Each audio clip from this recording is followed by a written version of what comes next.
الحمد لله كفى وسلام على عباده الذين اصطفى أما بعد فأعوذ بالله من الشيطان الرجيم بسم الله الرحمن الرحيم وتعاونوا على البر والتقوى ولا تعاونوا على الإثم والعدوان واتقوا الله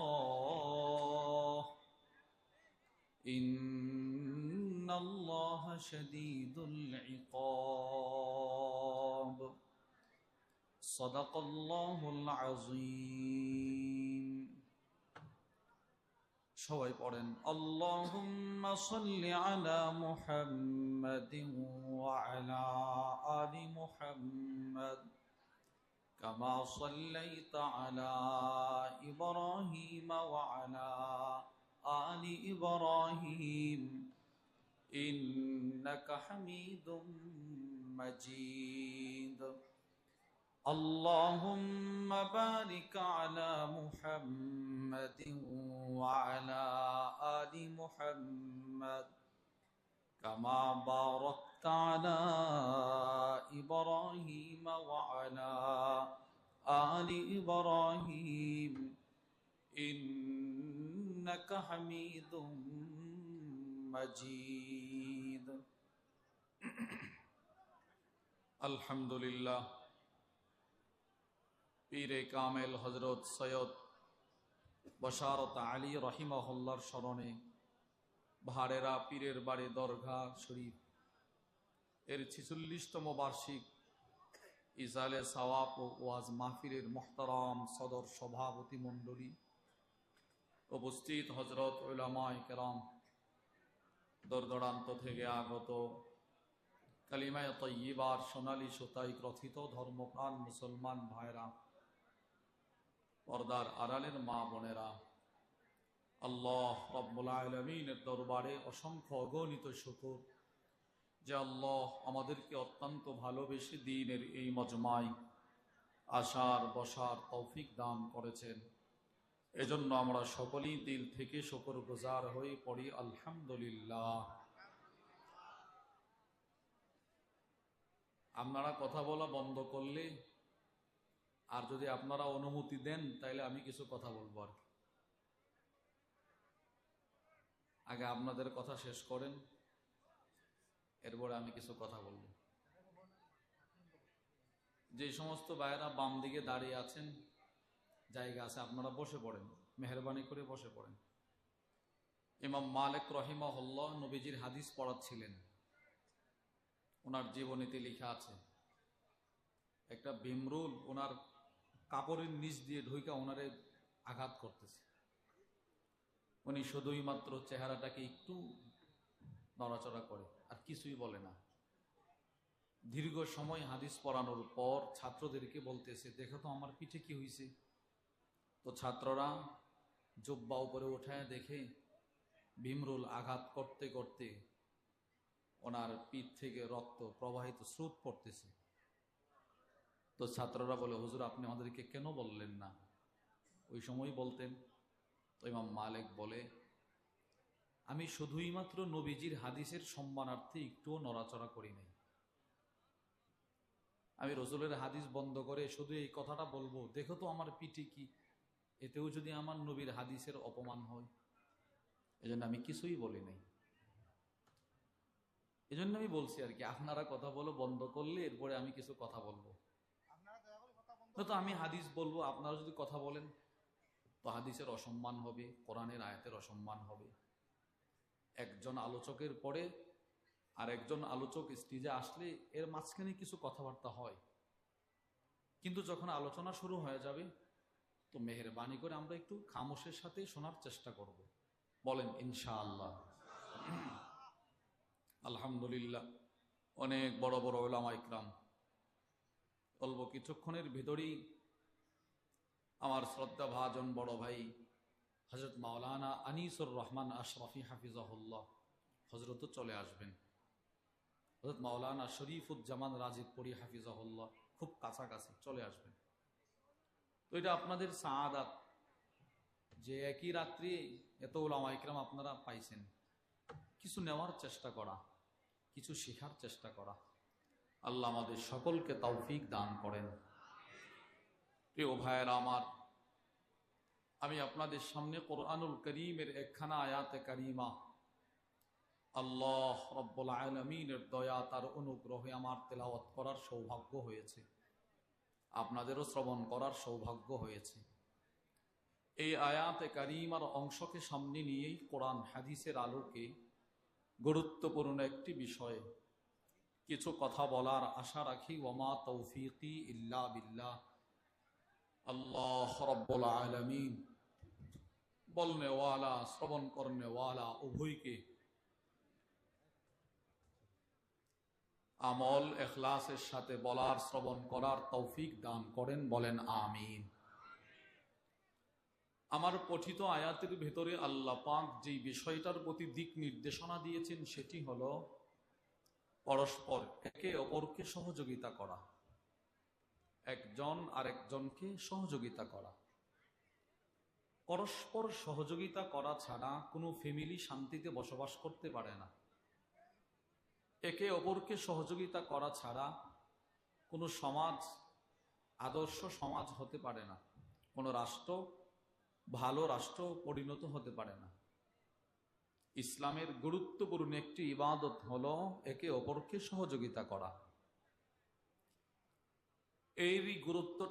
এই বিষয়টার গুরুত্ব বোঝাতে গিয়ে শাইখুল ইসলাম আল্লামা ইবনু তাইমিয়া রহিমাহুল্লাহ তার কিতাব জামিউল মাসাইল ওই কিতাবের মধ্যে লেখেন, আলাল ইনসান আইয়াকুনা মাকসুদুহু নাফআল খালক। পৃথিবীর প্রত্যেকটা মানুষের উচিত সে অন্যকে উপকার পৌঁছাবে, সহযোগিতা করবে। যদি কেউ অন্যকে সহযোগিতা করে তো লাভ কি? এই প্রশ্নের জবাবে আল্লামা ইমাম ইবনুল কাইয়িম রাহিমাহুল্লাহ, ইবনে তাইমিয়ার ছাত্র, তিনি বলেন তার কিতাব হাদিউল আরওয়াহ ইলা বিলাদিল আফরাহ ওই কিতাবের মধ্যে লেখেন, কেউ যদি কাউকে সহযোগিতা করে তো ওই লোককে সরাসরি আল্লাহ দুনিয়া আখেরাতে সহযোগিতা করবেন। দুনিয়াতে কেউ যদি কাউরে সহযোগিতা করে,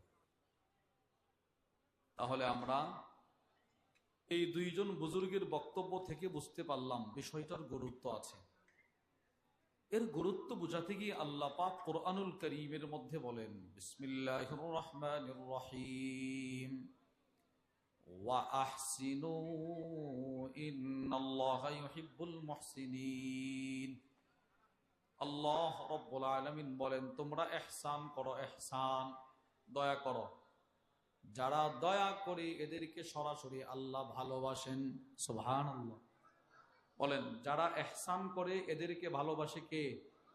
আল্লাহ। এই আয়াতের ব্যাখ্যায় আল্লামা আব্দুর রহমান ইবনু নাসির আস-সাদি তার বিখ্যাত তাফসীরের কিতাব তাইসিরুল করিমির রহমান ফি তাফসীরি কালামিল মান্নান ওই কিতাবের মধ্যে লেখেন, ওয়ায়াদখুলু ফি যালিকা কাদাউ হাওয়াইজিন নাস। আল্লাহ যে বললেন তোমরা একজন আরেকজনকে অনুগ্রহ করো, ইহসান করো, আল্লাহর এই আদেশের ভেতরে এটাও অন্তর্ভুক্ত, তোমরা একজন আরেকজনের প্রয়োজন মিটিয়ে দেওয়ার জন্য সর্বাত্মক সহযোগিতা করো। তাহলে কোরআনের একটা আয়াত থেকে আমরা বুঝতে পারলাম মানুষকে সহযোগিতা করা এটা সরাসরি আল্লাহর নির্দেশ। 2, কোরআনুল কারীমের মধ্যে আল্লাহ বলেন, বিসমিল্লাহির রহমানির রহিম, ওয়া তাআওয়ানু আলাল বিররি ওয়াত তাকওয়া। আল্লাহ রাব্বুল আলামিন বলেন, তোমরা ভালো কাজে একজন আরেকজনকে সহযোগিতা করো। এই আয়াতের ব্যাখ্যায় তাফসীরে কুরতুবীর মধ্যে এসেছে, আই লিউইন বা'দুকুম বা'দা, একজন আরেকজনকে সরাসরি সহযোগিতা করো। তাফসীর ইবনে কাসীরের মধ্যে এসেছে, ইন্নাল্লাহা আযজা ওয়া জাল্লা ইয়া'মুরু ইবাদাহুল মুমিনিন, আল্লাহ রাব্বুল আলামিন তার মুমিন বান্দাদেরকে নির্দেশ করলেন বিল মুআবানাতি আলাল খাইর, ভালো কাজে একজন আরেকজনকে সহযোগিতা করো। উফ,